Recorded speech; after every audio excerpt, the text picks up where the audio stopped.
Hello, my name is Sarah Parker, and I'm presenting my final project for data visualization.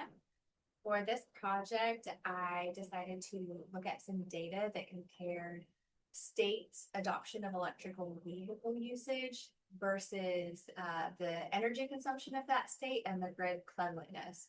So essentially, states that are higher adopters of electric vehicles, are they using clean energy or are they using dirty energy, essentially? We'll kind of go into that in a second. So there are three. I'm not going to go over the whole code. I feel like that's boring, but I will go over kind of the pre-processing for what I did for this. There were three data sets that I used. And so the first data set provided us with the energy consumption for the states. So for each year in each state, we were able to calculate the total energy consumption in billion BTU, and then the population of thousands of persons per capita for our calculation. So you can see that initially what our data looked like was this. There's a year, there's an MSN code, and that MSN code is used to describe what the data actually means. So for us, we used two MSN codes, and that got us the total population out of this data frame. And it also got us the energy usage for that state. So what we did is we took that and we kind of pre-processed it.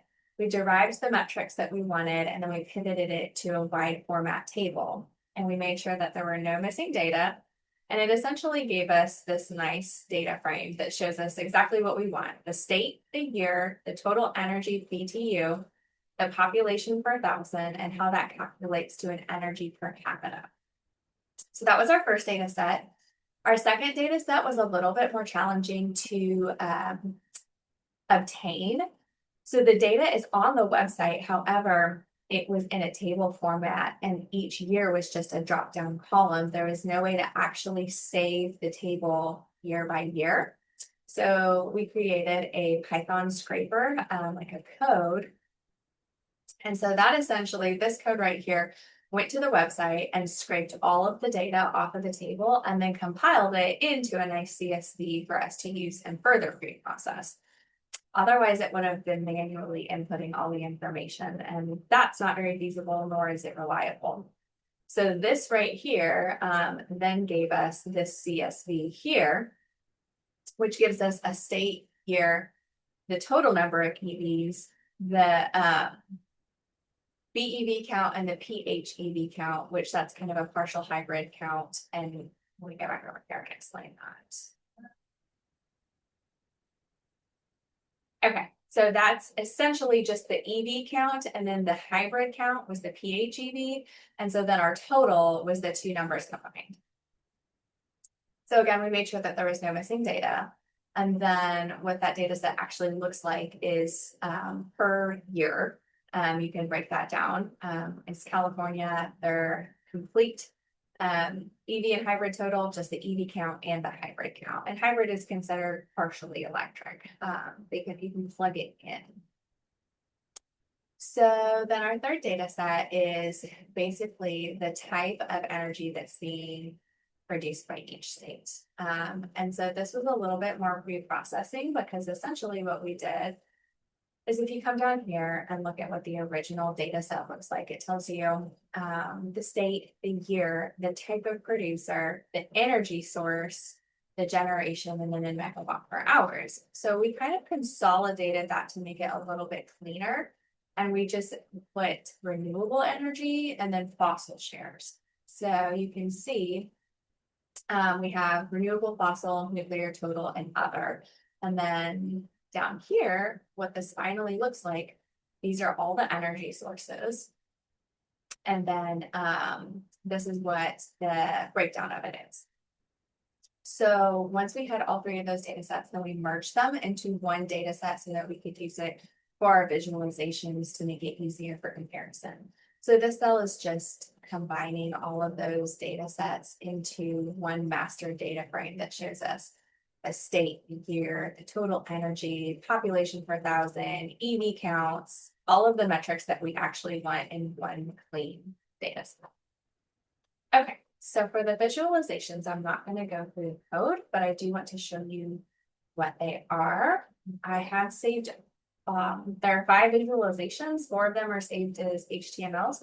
One of them is an interactive dashboard. So we're going to hop over here to do that. So this is our first visualization. This is a floor plan. And it shows total EV registrations by state. So when you first pull it up, it will just play automatically. And it will kind of show the darker colors are the higher EV registrations, the lighter colors are the lower EV registrations. You can highlight over every state and it'll show you for that specific year what the total EVs are, the total EVs per 1,000, and then what region that state is and the renewable share, which the renewable share is the more important later on. But you can see that in 2016, the EV adoption rate was very, very low. California had the largest EV, and a lot of that just has to do with population density. But most of the other states are very light purple, if not almost white. You can kind of start to see the shift by 2020. Texas and Florida have now kind of become more dominant in that area. Kind of this Midwest Plains area is still very, very light. But you have some other states that have gotten quite a bit darker, like Washington, Colorado, New York. Again, the darker states are probably more indicative of population at this point. If you scroll over to 2023, the landscape changes pretty significantly. There is a lot more EV domination in our states, but the South is actually kind of the deep South is still pretty light. And also this Western region up here is very light. So you can see where EV adoption has definitely increased over the last 7 years that we're looking at this data. But that just kind of gives one snapshot of the picture. So the next snapshot is a diverging bar chart. And I think this is a really cool chart because now we're looking at energy. So we're looking at states, their fossil versus their renewable energy. So again, if you initially start it, it will just play and it will change for every year. And you can see in real time how these states are actually changing. But if we start back here at 2016, you can see that Vermont is actually like almost 100% on renewable energy, which is incredible. And then down here, you can see like Delaware, Ohio, Florida, they are very heavily dependent on fossil fuel energy. And so that will come into correlation later when we look at, Florida has a high EV adoption rate, but they're also still heavily dependent on fossil fuels. So are we actually getting any EV benefit from having so many EV vehicles? If you go over to 2023, the landscape changes a little bit. Vermont is still at the highest, but you've got some other states that are definitely headed more towards the renewable, less fossil share. But like Louisiana, Mississippi, those are still 83% dependent on fossil fuels and have very, very little renewable energy. And if you remember from our previous plot, those are those areas that also have very low EV adoption rate too. So this may be more policy and kind of geopolitical that's affecting the changes here, but it is interesting to be able to make that correlation between the states that are fossil fuel dependent and then also have low EV. To kind of bring all of that together, we have our third visualization, which is a scatter plot. And this shows our EV adoption versus grid cleanliness. So it kind of combines those two.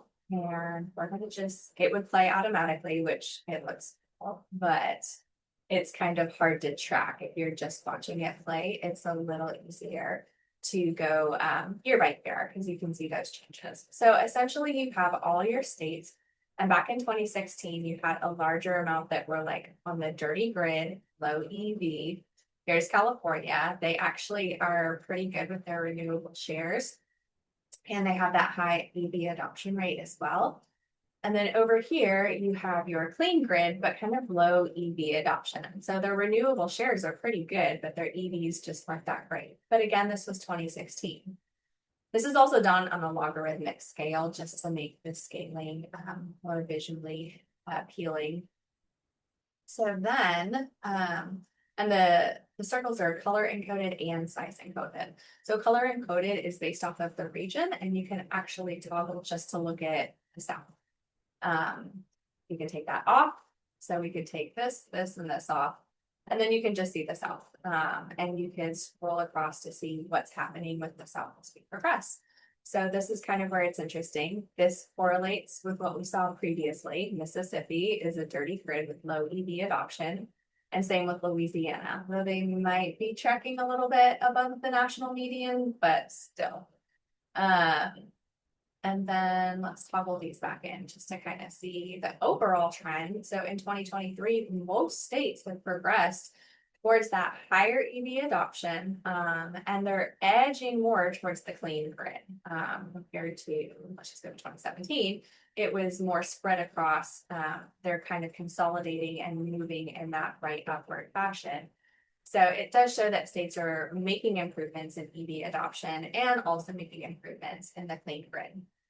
You can highlight or hover over any of these circles to get kind of a better breakdown. So again, this is Texas. Their renewable share is 27%. Their EV per 1,000 residents is 9.3. And you can just get kind of the further breakdown to kind of do comparisons. So our fifth visualization is a parallel coordinate plot.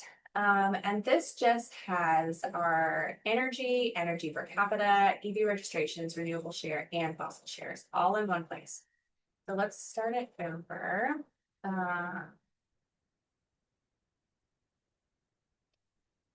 Let's see. Oh, my bad. That just shows we used plot paint. Anyway, I had actually highlighted part of this is you can filter. Let me turn this higher so that we get a bigger.